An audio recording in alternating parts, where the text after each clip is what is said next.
Alright, so I did this with Season 1, so I figured I might as well do this with Season 2 of Voltron Legendary Defender, the reboot that has been circulating now and has been gaining popularity over its time. Uh, now, if you've seen my previous quote-unquote live reaction video, then you know that at the end of it all, I came out just saying, that was alright, could have been better. But now the problem is that it's one of those things where the more I think back on the show, Season 1 at least, I just remember more and more negative things I didn't like about it. Like, the things I did not like stand out to me more than the positives, and that's concerning. Problems I had were a bunch of problems with pacing, tone, characterization I felt was really scrambled and not very good, among other things. But who knows, maybe Season 2 will be better. Maybe it'll fix some of the problems, although judging by some of the trailers, I doubt it, honestly. And as before, I'll try to keep the spoiler free, but there's no guarantee, so take it for what you will. So, with that, let's dive right on into Episode 1, which is Across the Universe. One moment, guys. Alright, so, right off the bat, there's already one issue that's not fixed from the previous season, and let me highlight it for you by detailing a little scene out. We have what should otherwise be a pretty dramatically tense episode. Everyone gets separated, Shiro and Keith are fighting for their lives, Pidge is stuck on just a trash sector in the universe trying to get home. Big stuff. And then we have it interspliced with really stupid, immature, quote-unquote, comedic scenes with Allure and Karan, which I guess are supposed to break the tension, but all it really does is ruin the entire mood they're trying to build, and at least for me, I can't get into it. Straight up. And honestly, considering the way the two episodes play out, it almost feels like,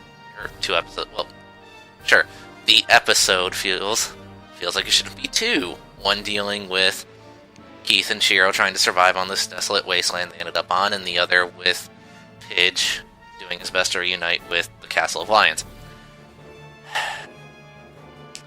Also, there's a lot of really weird faces in this episode. I screen capped a couple, they're pretty nice. I might put them in the video, I'm not sure.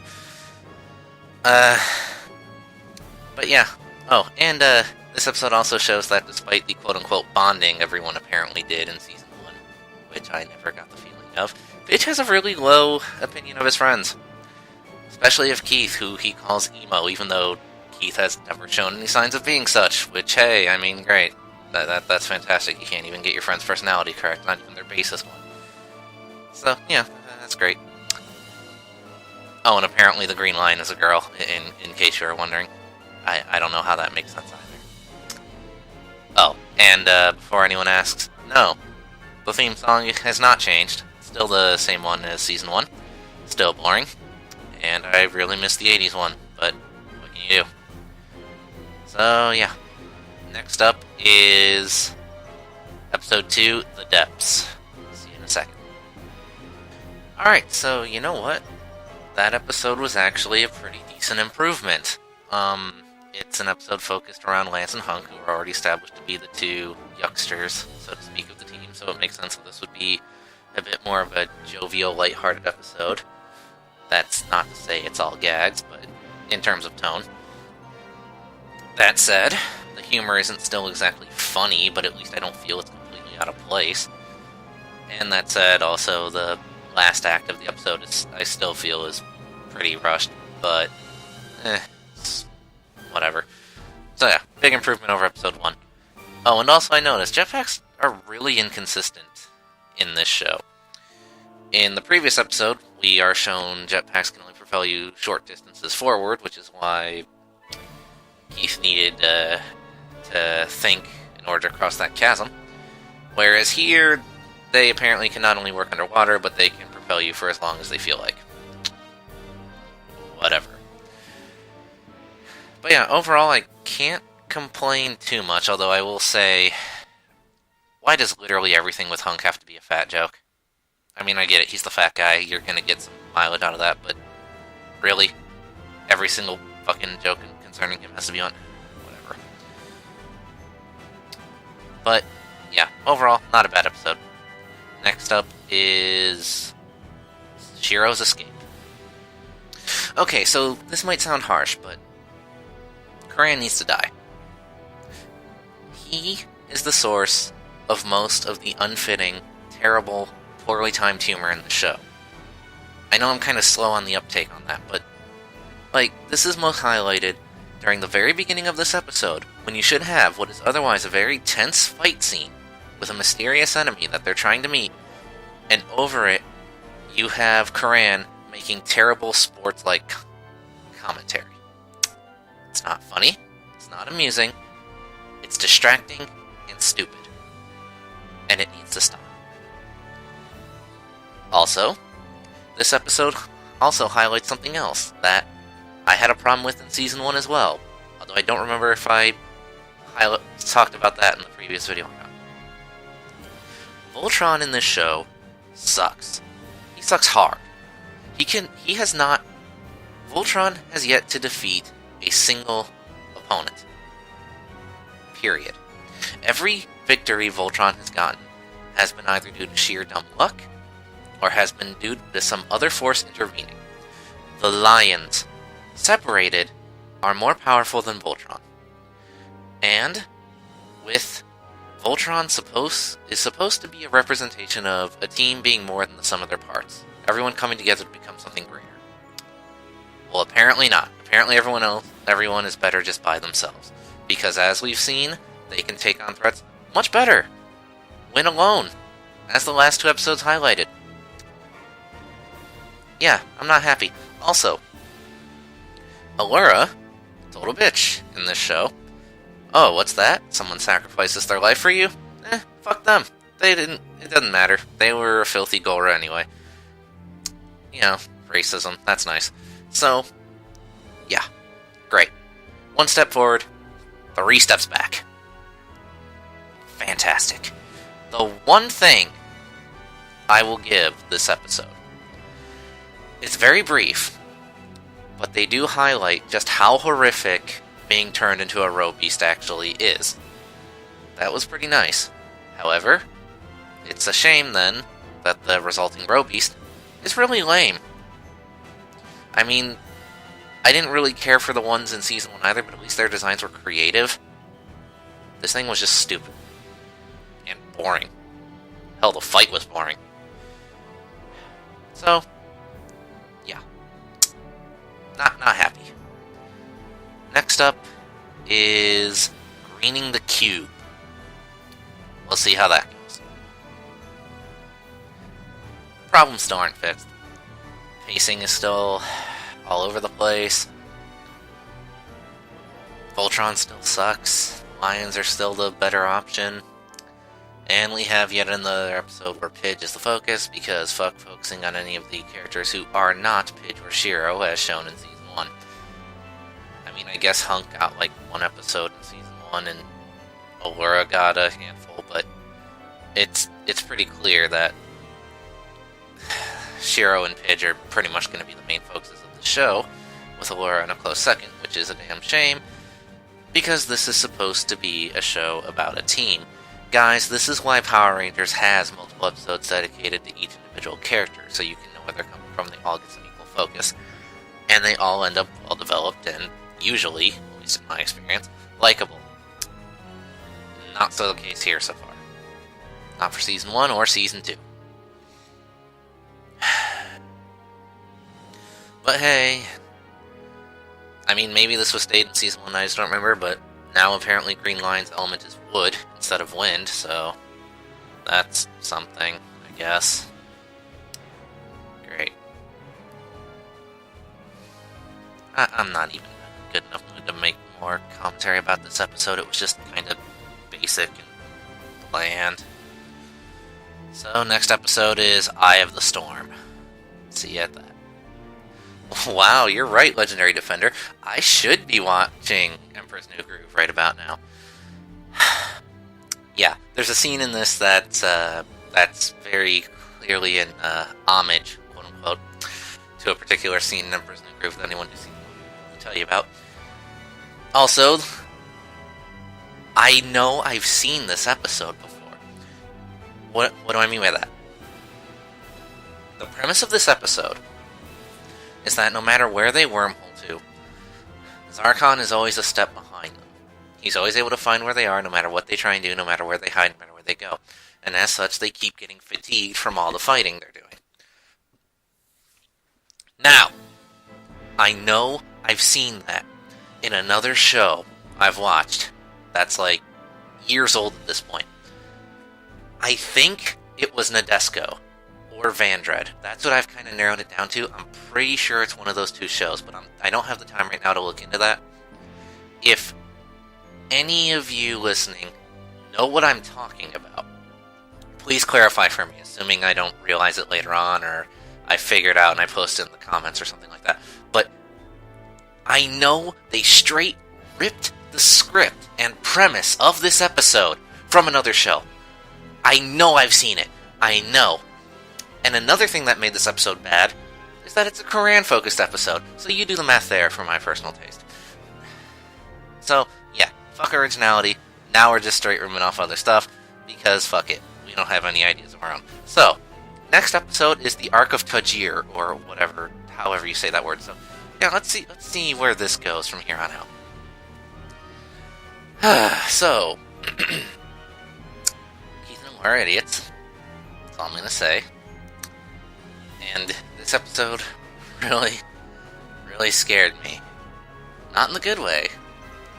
In the bad way, because they have a scene leading up that makes you think that Karan is gonna pilot Red Lion. And thank God, that doesn't happen. If Karan becomes a pilot, I officially quit this show. This version of Karan does not deserve such an honor. And in fact, speaking of lions, I have a question. Where is the blazing sword? This episode would have been a perfect time to introduce it. It has not shown up all throughout Season 1, and so far not Season 2. Unless Keith's generic lightsaber is meant to be the blazing sword, in which case, that's stupid.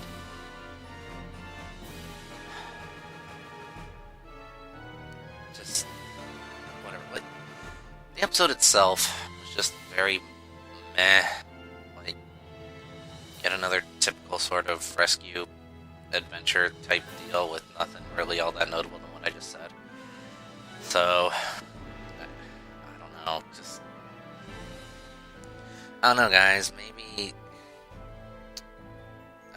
I don't even know what to say, just... Oh, and by the way, kids, remember, ice resists acid. Because that makes sense.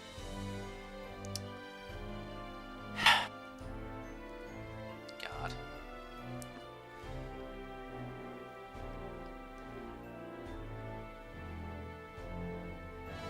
You know what? Yeah, that's about it. So, next episode is...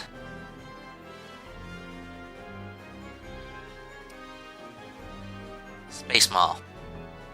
Enjoy. See you there.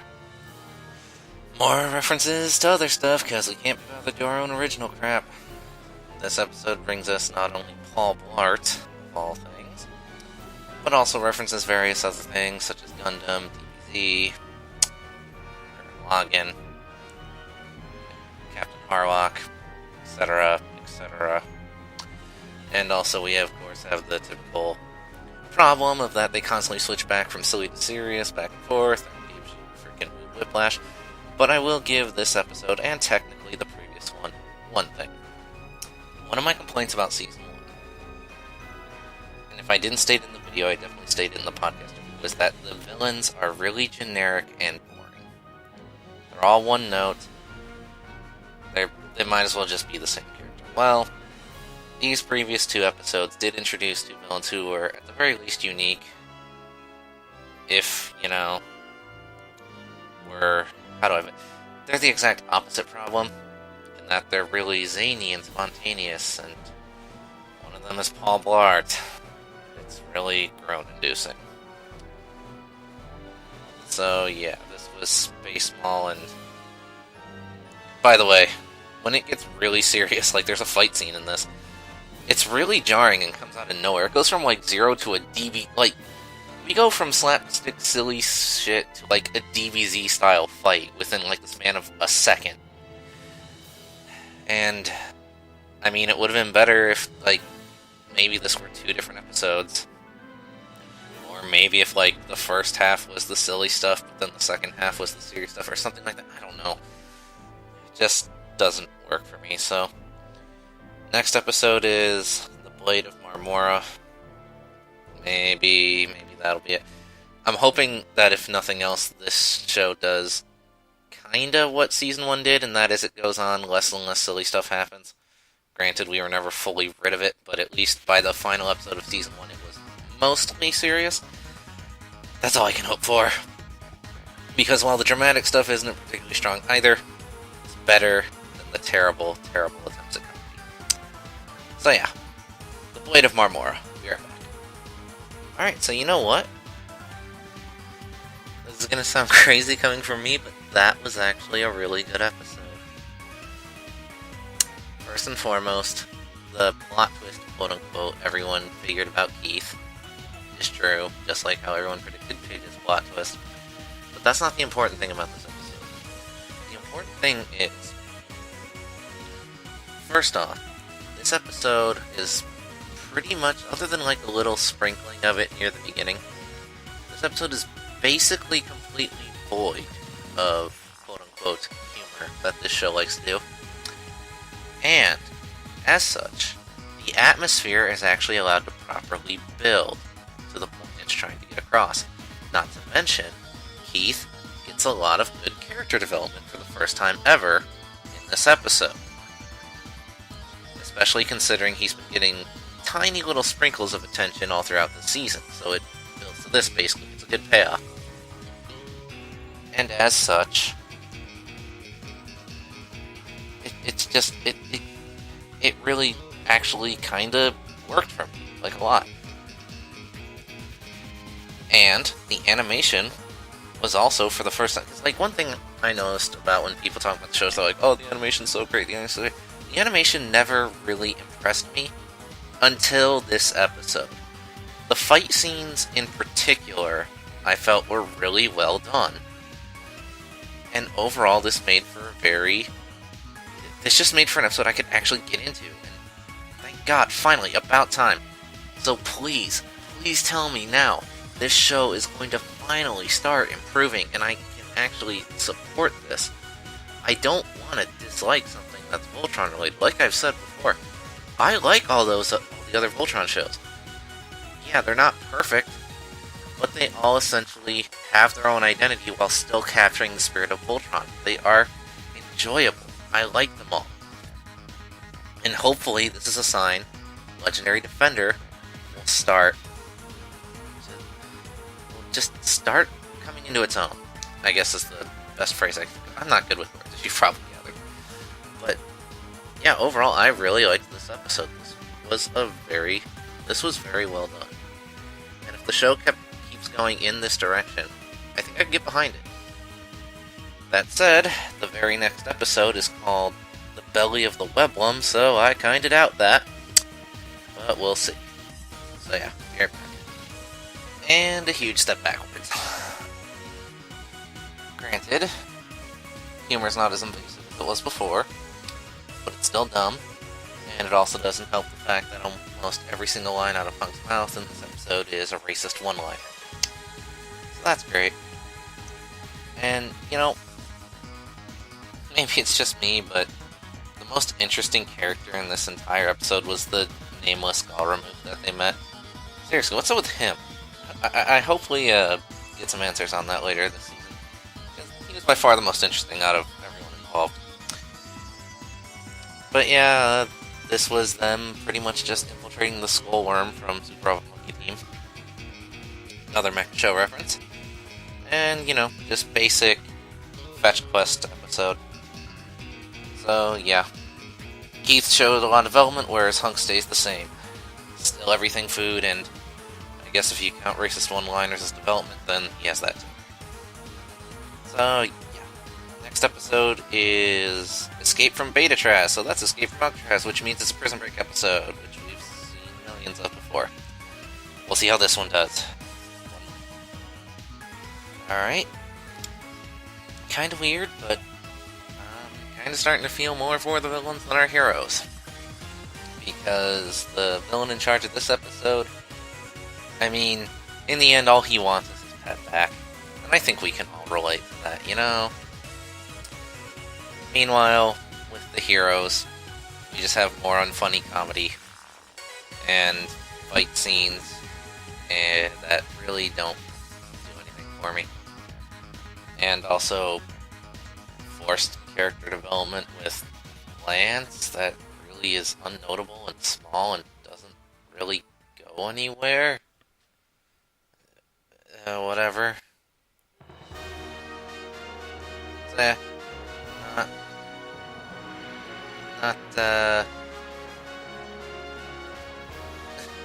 Again, this is an episode that it's not really anything notable to talk about. They just go in, break out a prisoner at the end.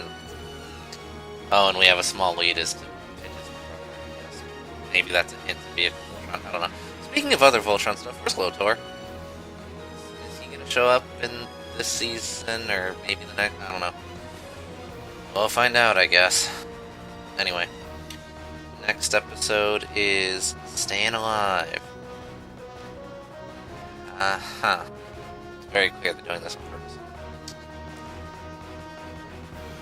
Oh, and something I forgot to note about the Space Mall episode, I will give them credit for one thing. They remembered the Space Mice were performers, so that was nice. But yeah, that's all I got on my mind right now, so on to the next one. So, for once, Voltron actually got the killing blow, so that was nice. However, the issue was still that they were getting much more mileage out of the lines being separated, and in fact, had it not been for the lines being separated, they would not have won anyway. Also, I found it funny that at the end of this episode, they reminisce about stuff they've done in the past, and even they seem to realize not much has happened in these 2 seasons, which is pretty sad. Overall, though, they were just kind of doing a decent bit of continuity. It was a fight episode, essentially. There wasn't that much else that happened here. So we're off to the quote-unquote final battle, which so definitely isn't, considering there's still some questions and whatnot left unanswered, so there's likely going to be a 3rd season, especially since the show does seem to be popular. I don't know if I'll watch season 3. If that's the case. Depends how this season ends, I guess. But yeah, they're all like, oh, after Zorkon's done, there's no more threats. Well, guess what? There's Prince Lotor still, assuming he exists in this universe. So yeah, I mean, there you have it. Next episode is Best Laid Plans. And yeah, that's it. On to the next one. Alright, I just want to highlight this. They pretty much didn't have any humor. Sort of. Very minor. In the entire episode. But then, during a very or it should be an intense moment, they unironically used the Wilhelm scream. I can only assume that somebody on the team, because they saw how Star Wars-ish the firefight was, they just went, you know what, fuck it, and they just threw it in. That's all I can assume. So, I mean, it's not like a huge offense, but it did take me out of the scene a little bit. Gave me a chuckle just because I always get a chuckle out of the Wilhelm scream. That and the goofy yelp, that's just amazing. But, yeah. Otherwise, the episode really was just okay. It wasn't that bad. Very action-focused, very much leading up to the final battle. Kind of reminded me of the, last episode of, Season 1, sort of. Anyway.